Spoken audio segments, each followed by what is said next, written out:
The journey from Incheon to Tongxin takes around 2.5 hours.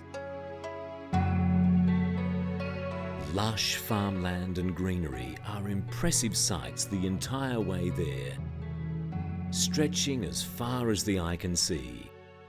It's an idyllic, peaceful existence. Tongxin has a population of 360,000 people, of which 90% are Muslim. Because of the large number of devotees here, it's clear how strongly Islamic elements have taken root. For example, there are 674 mosques here to cater to all the Muslim residents in Tongxin. Out of all of these, one catches the eye more than most as we approach the county. Let's pay this prominent landmark a visit. The Tongxin Mosque, currently 600 years old, was built during the Yuan Dynasty. It was the centre of the Tongxin County during its heydays, and now overlooks the surrounding humble old living estates of the local Hui communities. Besides still functioning as the mosque, it is also where the local asatizas, or teachers in training, come to study. Ustaz Muhammad Masood has been working in this mosque for 5 years and is now 80 years of age, making him the oldest Imam in Tongxin. Despite his age, he still conducts religious classes for Tongxin County residents during Ramadan period. The Ustaz tells us that Ramadan is a month full of forgiveness. He does his ibadah in this mosque during the Ramadan period, including the Taraweeh prayer. This area of the mosque is the main prayer hall and is where the Imam carries out his sermons. It can hold up to 200 people on a normal day and more during Ramadan.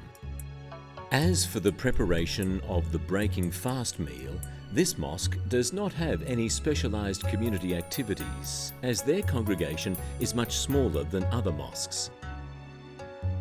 The mosque caters mostly to the senior members of the community, as they still regard the mosque as the place for prayer after all these years, although the younger generations have moved on to other neighborhood mosques that are closer to their living estates.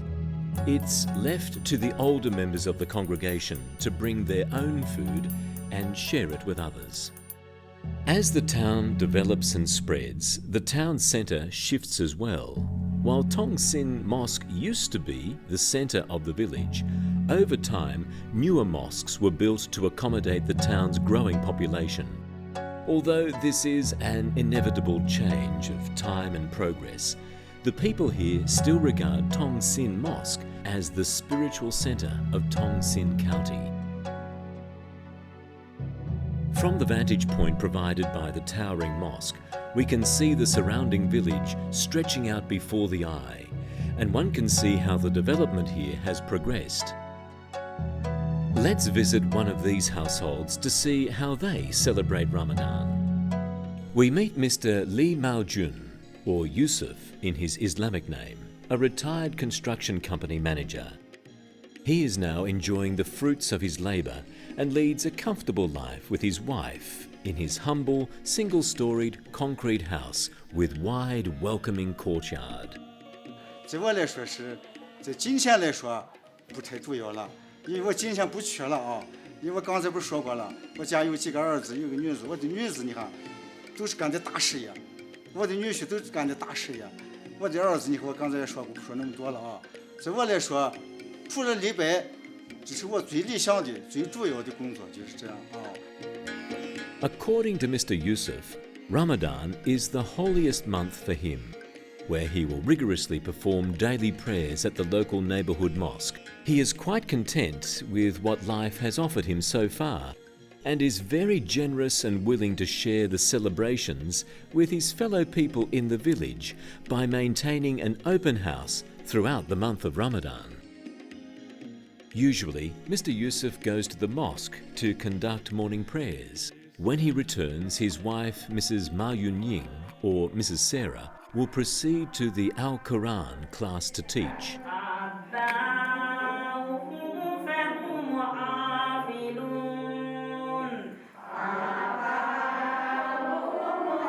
Her class is mostly made up of elderly women who live around the area. Today, the classroom is packed with students who listen attentively to her briefings on the rituals of Ramadan and their meanings. As an Al-Quran teacher in the village, Mrs. Sarah is one of the most prominent people in her community, and she uses her status to help settle problems in the village. 在这月呢，我尽力而为的，因为安拉多多的做善功啊。 During Ramadan, she constantly holds open house events at her house. As one of the community leaders, her house is always open to friends and fellow village residents. During Ramadan, Mrs. Sarah's day is full of activities. After teaching her Al-Quran class in the morning, she completes her house chores. Then, in the afternoon, she will busy herself preparing meals for the evening's breaking of fast with the help of fellow students, relatives and neighbours. According to Mrs. Sarah, although her day is packed with various activities during Ramadan, what she holds most important to her are the daily prayers which she strenuously adheres to perform each day. The hour for breaking fast is approaching. Mrs. Sarah, her friends and neighbours are busying themselves in the kitchen, preparing for the night's iftar or fast breaking.